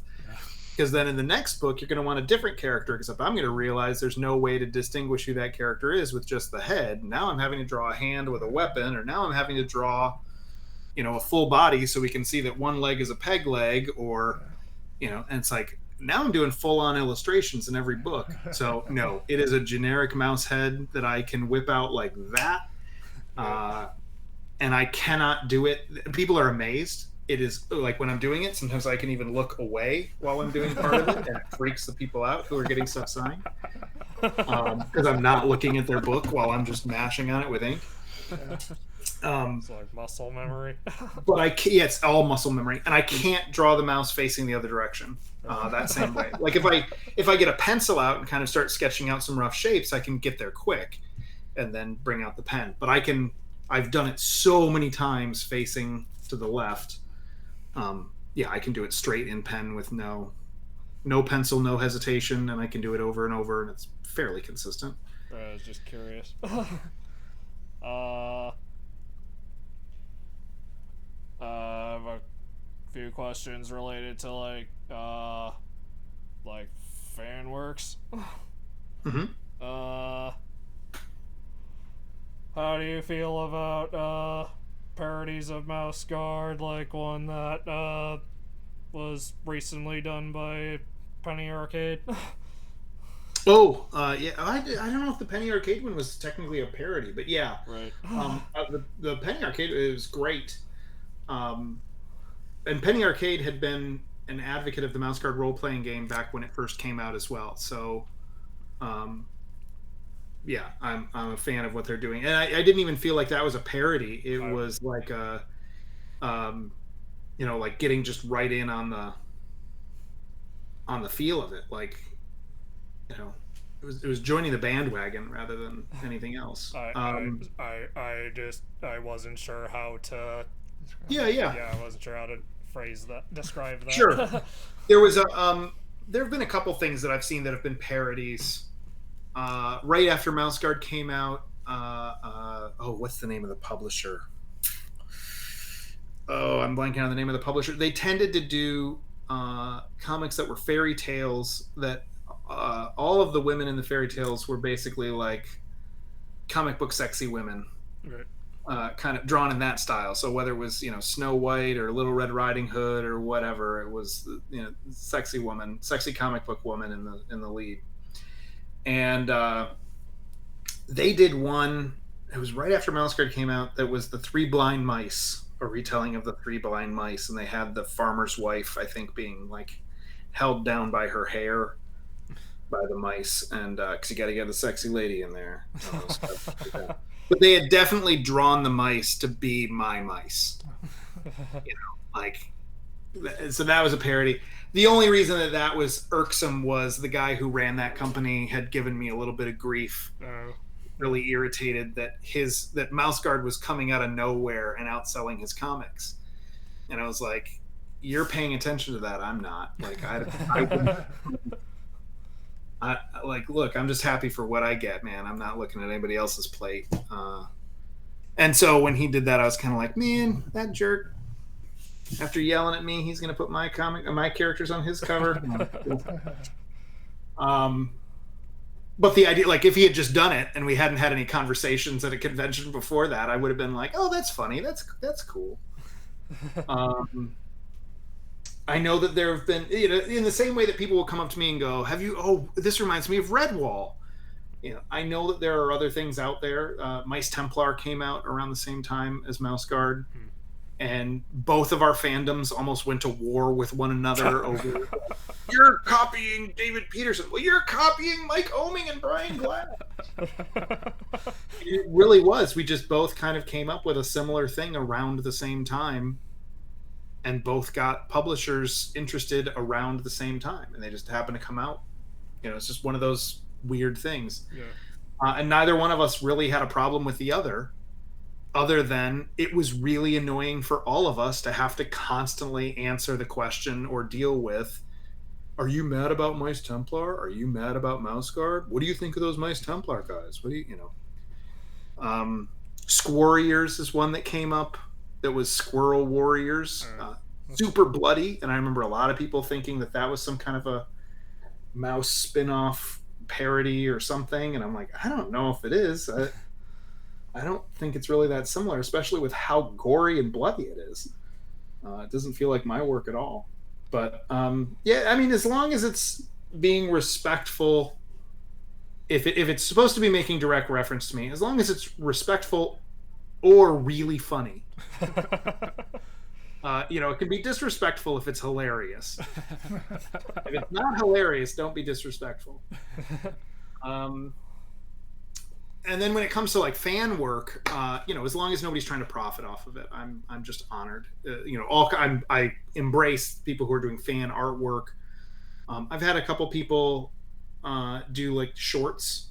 I've had teachers even assigned doing short stories or short comics set in Mouse Guard just to teach kids how to tell stories. And I think that stuff's great. I've had one person on one of the art forums who was posting their short Mouse Guard fan comics, where they were writing stuff that was definitely not what I would put in Mouse Guard, and then also kind of in their own comments or description of the piece, insulting me as a creator. Like, Petersen doesn't even know what to do with his characters. This is how they should behave. That kind of thing. And that was a little like, well, if you just done your comic, that would have been fine. But you don't need to You didn't have to add that. right. You don't have to somehow say Mouse Guard better than I do. I know your creation better than you. Yeah, or you're not doing it as well as you could. Like, well, maybe that's true, but also like that's what's going to be. This is as good as it's going to get, unless I hand it off to someone, and I guarantee you, it's not going to be you. But yeah, no, I think it's great when people. I try to do a fan art section on my blog every so often, because I love it when people do that kind of stuff. Like when Penny Arcade did that whole thing about a snake cult, it still felt like they understood Mouse Guard. Yeah, and I think the reason I don't even think of that one in the same way, there are parts of that felt like it was based on Mouse Guard comics or the Mouse Guard role-playing game, but it also felt like it was a little bit Secret of Nim. It felt like it was a little bit Redwall. It was all of that kind of larger tapestry that all of these talking animal stories, or even specifically mouse talking animal stories, are based on. It was like the Penny Arcade stuff fit right in the middle of that Venn diagram and was respectful to all parties involved. So it just felt genuine. It just felt like a genuine, interesting story that had a joke every fourth panel. And also the joke was never on the subject matter. The joke was never about the mice specifically or the genre. It was about one of the characters who was playing or the other character's expectation of how this was going to be played. Yeah. Yeah.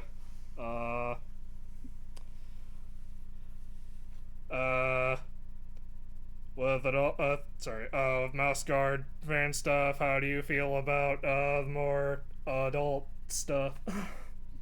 Yeah, I mean, that's where and that was one of the ones where I said that the person was putting stuff in their fan comic that was definitely not Mouse Guardish. I mean, people can do whatever they want. Right. But putting my name on it doesn't make me feel good. And there is an element of if I'm not talking as the creator of Mouse Guard to a fan of Mouse Guard, but I am talking as a professional illustrator to someone a storyteller to someone who is maybe wanting to do that, or an amateur, or trying to break into the industry. My bigger advice with that is, if you are changing something from doing fan story, if you are aspiring to be a storyteller, doing fan scripts, fan fiction, it's a great way to exercise the muscle to try to figure out how to tell stories and not have to do all the work from the ground up of creating something new out of whole cloth. Yeah. Nothing wrong with, as an amateur, practicing learning a craft by doing fan stories. That's great. If you are changing what the core tenets and ideas are of the thing that you're setting it in enough that it doesn't feel like that thing anymore, you're at the point where you need to stop trying to make it fan fiction. You just need to make your own thing.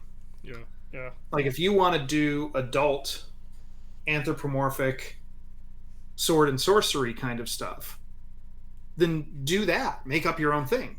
Don't bring Mouse Guard into it. Don't bring Redwall into it. Don't bring, if you're inspired by those things, that's fine. But find a way to take who you are as a creator and those things that you want to embrace, whether it's adult themes through sexuality or through violence or whatever. But do what you need to do to your story to make it all about those things that you care about as a storyteller. And at that point, I'm not really. Mouse Guard shouldn't be involved. I shouldn't be involved.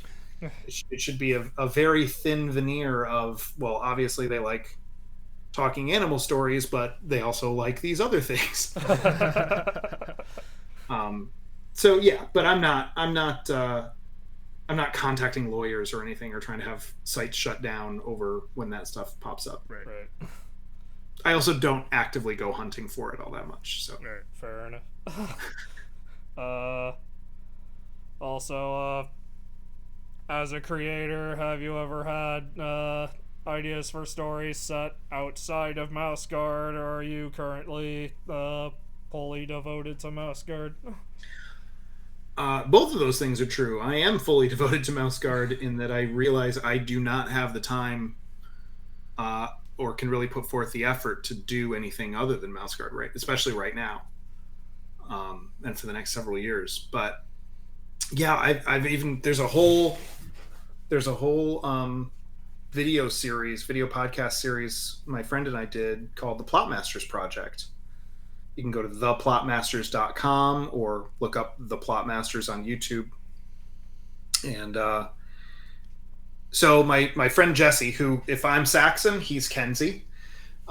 He and I met when I was 11 in Boy Scouts. And then from the time that I was a freshman in high school up through about the end of college, we were always writing and drawing and creating new things together, new characters, new stories. And we'd almost set them in different genres. We'd go like, okay, now we need to do something that's more like a space opera. Okay, now we need to do a Western. Okay, now we need to do whatever, and a superhero thing. We do that. And we generated a lot of stuff. I think it was about 30 IPs between the two of us. Some things were his, some things were mine, and some things were ours. And the Plotmasters Project was, we thought we were so good at it, we called ourselves the Plotmasters back when we were young and stupid. We even made business cards. I still have one on the shelf. So we decided to do this video podcast series where we would take one IP of ours and then show all the old embarrassing artwork while we describe what the concept of it was. Sometimes the concepts were things we came up with when I was 14. And we would maybe have drawn these characters on and off for years, so you could even maybe see an evolution in our high school work. And then to wrap up the episode, he and I would also do a new drawing today, what it would look like if we were going to work on those. And we'd each come at it from a different angle. I'd really play up this side of the character, or I'd really play up this idea. And sometimes our revisions were completely different, and sometimes they were very similar. But it was a fun thing to do, and I think some of those stories are good enough that like we could just do them. But it's just a matter of time and effort and stuff like that. One of them the one that I'm probably have the closest to my heart was one called Cat's Trio that definitely grew out of our love of Ninja Turtles. And over the years, we did a lot of things to try to make it very different than Ninja Turtles, at least in tone. And we were looking at kind of where Ninja Turtles had gone throughout the cartoons and movies and reboots and things. We were like, well, even though there's obviously some similar turtle DNA, not specifically turtle DNA, but you know what I mean, right. Story DNA, I think we could tread new ground with Cat's Trio because we can do stuff that the Turtles will never do. Like, that's just territory they won't touch. And I just saw the new animated Mutant Mayhem, and boy, it touches on about 70% of all of that stuff that we thought, like, we're breaking new ground. We're doing stuff the Turtles would never do. Well, there it all is. So, yeah. So that makes it harder to then go, I know what we should do. We should start Cat's Trio. It's like Redwall all over again. Someone's doing this better than we were gonna.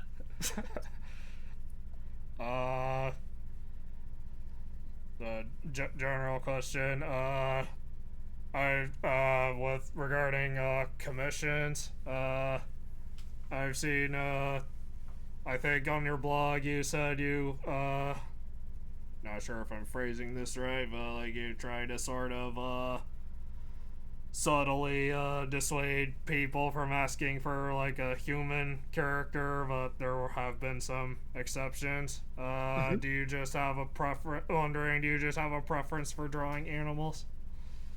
Yeah, so I don't mind drawing human characters, right? As long as the character isn't supposed to be an attractive human. So if you wanted a character who's known for being good looking, I'm not the right person to draw that character. Probably. I think we're both going to be disappointed in the final work. But I mean, like, Bruce Wayne is handsome. I probably shouldn't do a Bruce Wayne commission, but I don't think Batman is specifically handsome, and there's enough of a mask and attitude, and I can draw a Batman commission for you. I'm happy to. The other place where I dissuade people is I don't want to draw a mouse as Batman. Right. And I used to do that all the time. And it got to a point where I was doing that all the time. And I had to say no. I had to say no for a couple of reasons. It was tedious, especially like when some blank covers came out. There were some specific blank covers. There was the Fallen Sun Captain America issue, the Captain America's Dead issue, where it's a blank cover, and the idea was you go around and get artists to draw the next Captain America.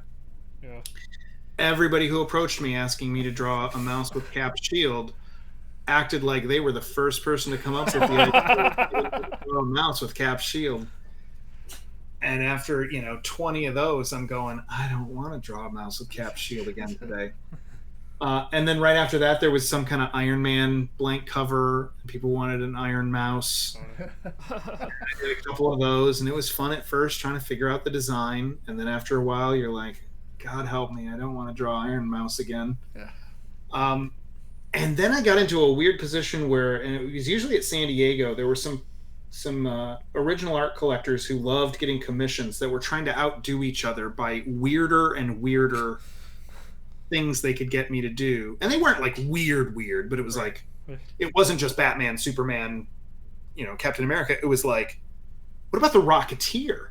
What about the Rocketeer what about Star Wars stuff? Could you do like, what would Chewbacca look like as a mouse? I'd probably make him like a hamster so he's bigger. That would be so cool. Draw that for me. Yeah. And those people kept kind of one up each other.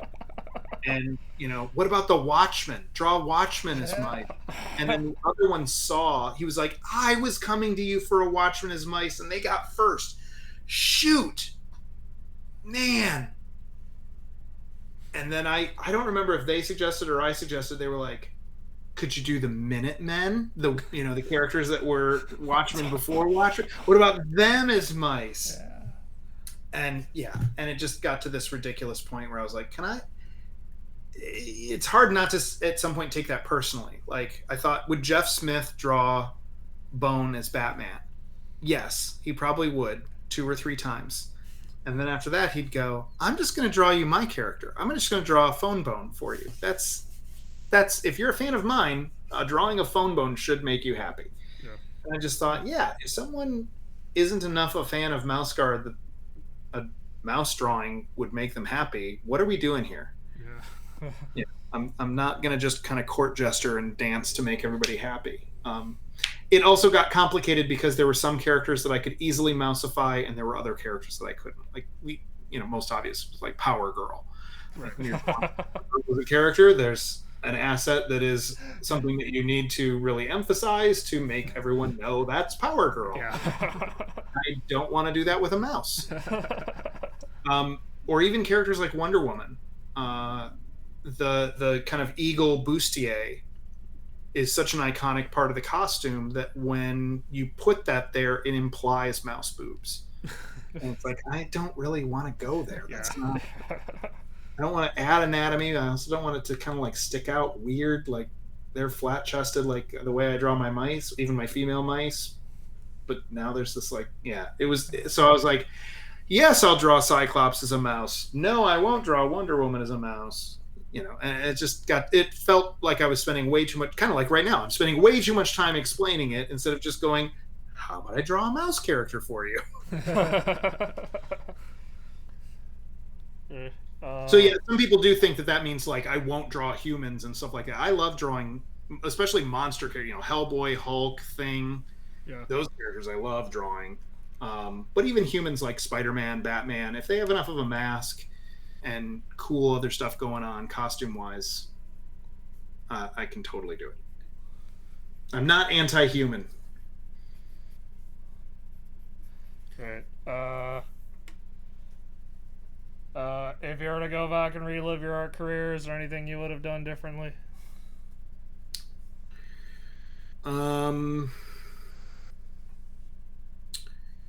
Wow. anything I would have done differently in my art career. There's a couple pieces I would have held on to instead of selling, but not many. I don't have like a ton of regrets in that regard. But there are a couple pieces where it's like, nah, I shouldn't have sold that page. I should have held on to it. Yeah, no, I mean, I guess that's a sign of a life well lived, right? Like, I don't, any of the regrets I had, like anything that I would, you start to get into a butterfly effect kind of thing. Like anything you go back and say you want to change, then would change potentially everything after it. And I think most of the things that would be categorized as negative were probably not negative enough to be worthy of change, but negative enough that they forced me to learn a lesson. And if I changed that, I wouldn't learn that lesson. So yeah, I can't think of anything off the top of my head. Right. I remember the one in the Willows was a dream project for you, and IDW like finally let you do it. Are there any other it's like this Yeah. Let's hit the mic there. Yeah. Are there any other dream projects like that you'd want to work on? Not really anymore, other than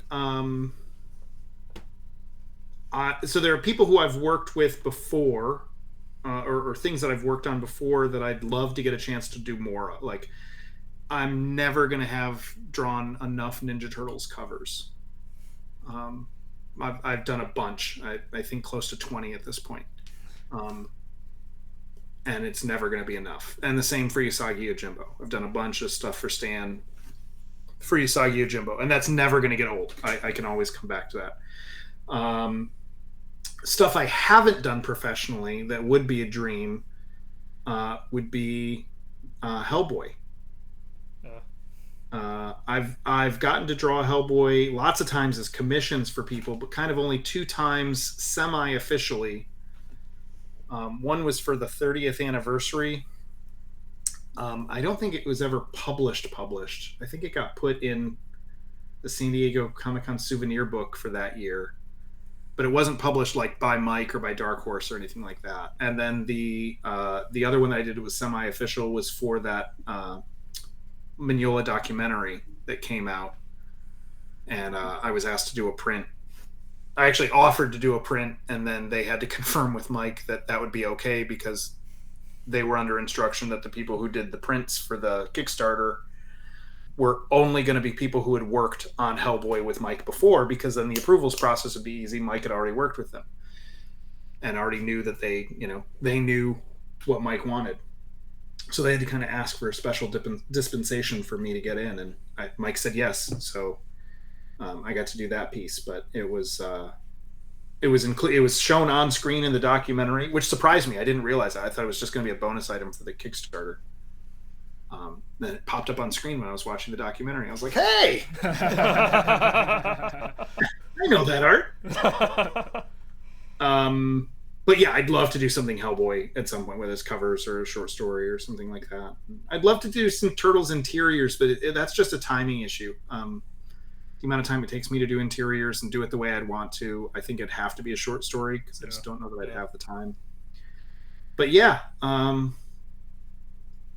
those are the things that immediately come to mind. Hellboy covers or interiors, and Turtles interiors are the, those are the big dreams that I can think of. Right. We're coming up on about 2 hours, so we'll ask you a couple of questions. Is there any advice you'd give to a prospective artist? Yeah, I mean, sure. There's lots of artists to give to a prospective artist. Keep up with it. Like, keep drawing. Draw all the time. Set reasonable goals for yourself.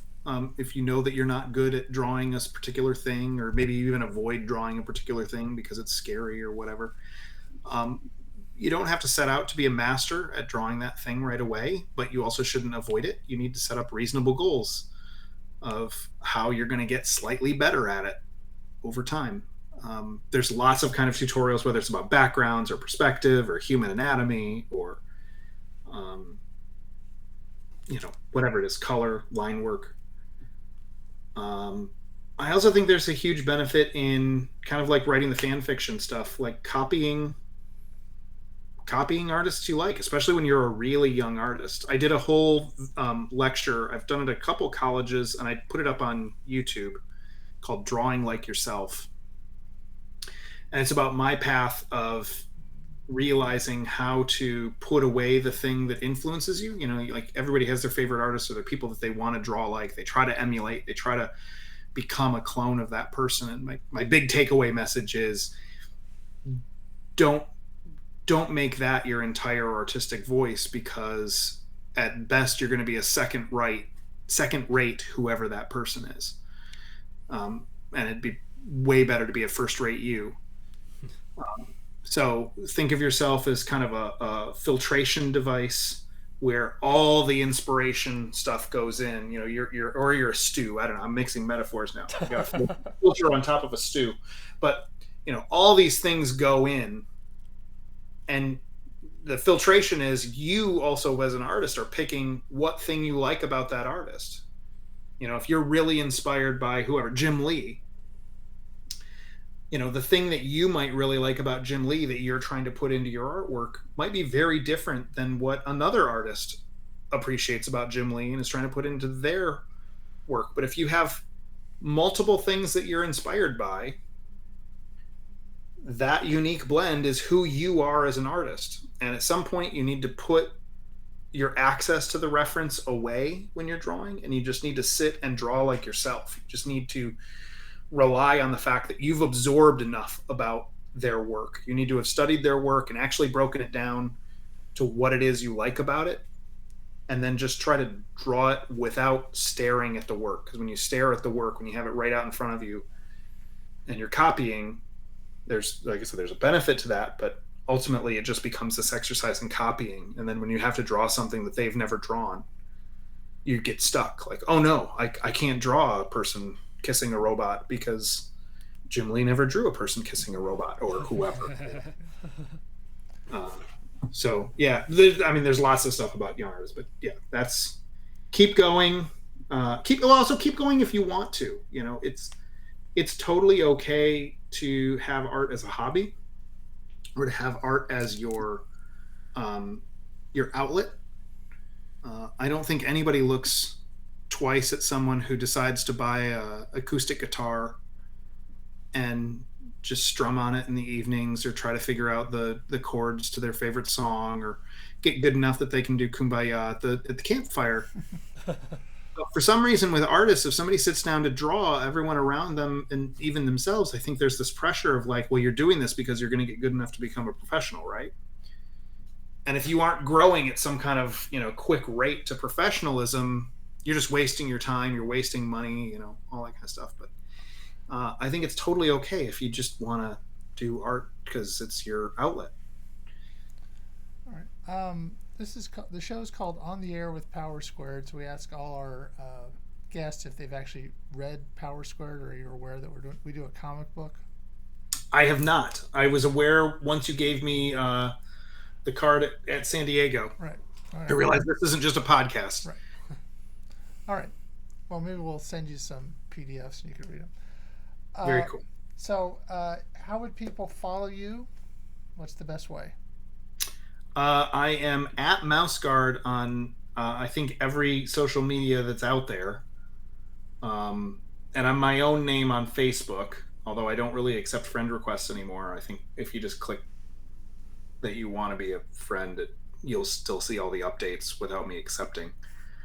But I'm at MouseGuard on Hive and Threads and Instagram and Twitter, or X. I also stream on Twitch Mondays and Wednesdays, and I'm David Petersen, and Petersen is spelled Petersen. All the vowels in my last name are E's. So if you look for me on Twitch, I stream there. I have a blog that's davidpetersen.blogspot.com that updates on Tuesdays with a lot of behind the scenes stuff, or process stuff. So I think those are the best ways. And also then mouseguard.net is a good hub that has links to all the socials. That also has a link to my online store, to my blog, to Twitch. So. All right. Well, we want to thank you very much for being on the show, taking the time. You answered a lot of questions really well, and we really appreciate you being on the show. Well, thanks. Thanks for having me. Okay. So until next time, I'm David Hankins. I'm Paul Hankins. I'm Trevor Hankins. And you've been on the air with Power Squared.